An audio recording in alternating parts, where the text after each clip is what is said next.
वैज्ञानिक के मुताबिक जब भूतों के बारे में सोचा जाता है तो सबसे पहले ये बात सामने आती है कि क्या ये वस्तु है या नहीं।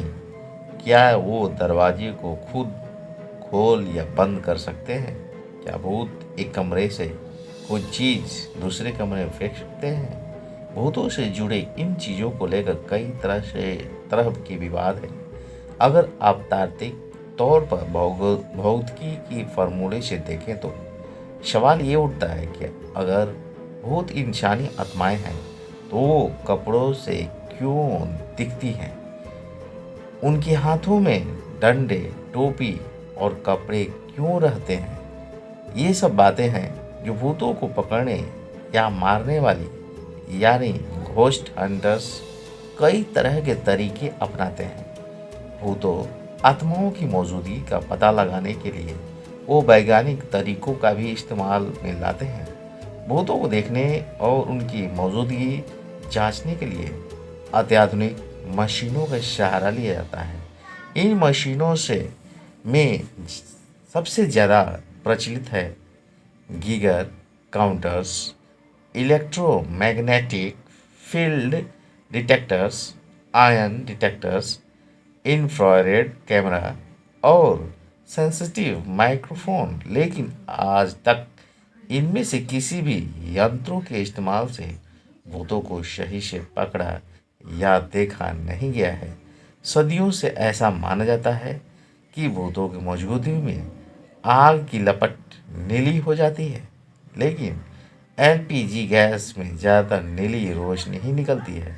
तो क्या सिलेंडर से भूत निकलते हैं या आपकी किचन में भूत रहते हैं? आज के समय में वैज्ञानिकों का मानना है कि फिलहाल ऐसा कोई तकनीक नहीं है जिसमें भूतों को मौजूदगी या उसके आकार, व्यवहार का पता किया जा सके। लेकिन सवाल ये भी उठता है कि अक्सर लोगों के फोटोग्राफ्स या वीडियो में पीछे से भागते हुए, मुस्कुराते, झांकते, डरते भूत कैसे दिखाई जाते हैं? अगर भूत होते भी हैं तो वैज्ञानिकों को इनकी जांच करने के लिए पुख्ता सबूत की ज़रूरत तो है, जो फिलहाल नहीं है।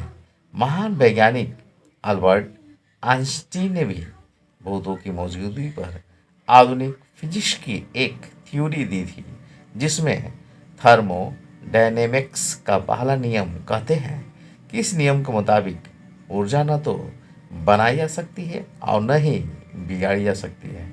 ये सिर्फ अपना स्वरूप बदल सकती है। ऐसे में सवाल ये उठता है कि शरीर से निकलने वाली ऊर्जा का क्या होता है? क्या शरीर से निकलने वाली ऊर्जा अपना स्वरूप बदलती है?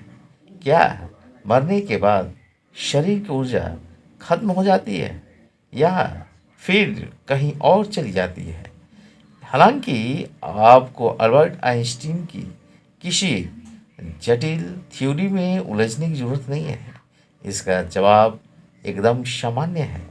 आपके शरीर के मरने के बाद उसकी ऊर्जा निकलकर आसपास के पर्यावरण में मिल जाती है। शरीर उन जानवरों का खाना बन जाता है जो इन्हें खाना चाहता है, क्योंकि ज़्यादातर जीवों के शरीर को मरने के बाद यूं ही छोड़ दिया जाता है। ऐसे शरीर कीड़े मकोड़े, मृत शरीर खाने वाले जीव पेड़ पौधों का भोजन बन जाते हैं। आपको बता दें कि ऐसे कोई शारीरिक ऊर्जा नहीं है जो मरने के बाद भी शरीर में रहे। ऐसे कोई भी भूत पकड़ने वाली ओझा, तांत्रिक या घोस्ट हंटर या ही ना देख सकता है ना ही रोक सकता है। ऐसे लोग खुद को सुपर नेचुरल मान लेते हैं और ऐसा ड्रामा करते हैं कि जैसे कि इन्हें भूत को देखा हो या उन्हें पकड़ लिया हो। हालांकि किसी शरीर से निकलने वाली ऊर्जा इस ब्रह्मांड में इतनी छोटी है और कम मात्रा में होती है कि वो पकड़ में नहीं आती। ये हमारे पर्यावरण में ऐसी ऊर्जाओं की कमी नहीं है। भूत असल में क्या होते हैं, इसे लेकर अभी तक वैज्ञानिक तौर पर कुछ भी नहीं खोजा गया है। इसके लिए नियंत्रित माहौल में प्रयोग करने की ज़रूरत है, लेकिन उन लोगों की मदद की ज़रूरत नहीं है जो खुद को घोस्ट हंटर, ओझा, तांत्रिक कहकर लोगों को बेवकूफ़ बनाते हैं। अभी तक भूतों के बारे में कुछ भी पता नहीं चलने के पीछे दो वजह हो सकती हैं। पहला, ये भूत होते नहीं हैं, ये सिर्फ लोगों के दिमाग का वहम होता है। दूसरा ये कि भूत होते हैं, लेकिन हमारे आसपास वैज्ञानिक तौर तरीके नहीं हैं जो इनकी मौजूदगी को पुख्ता कर सके। Thank you.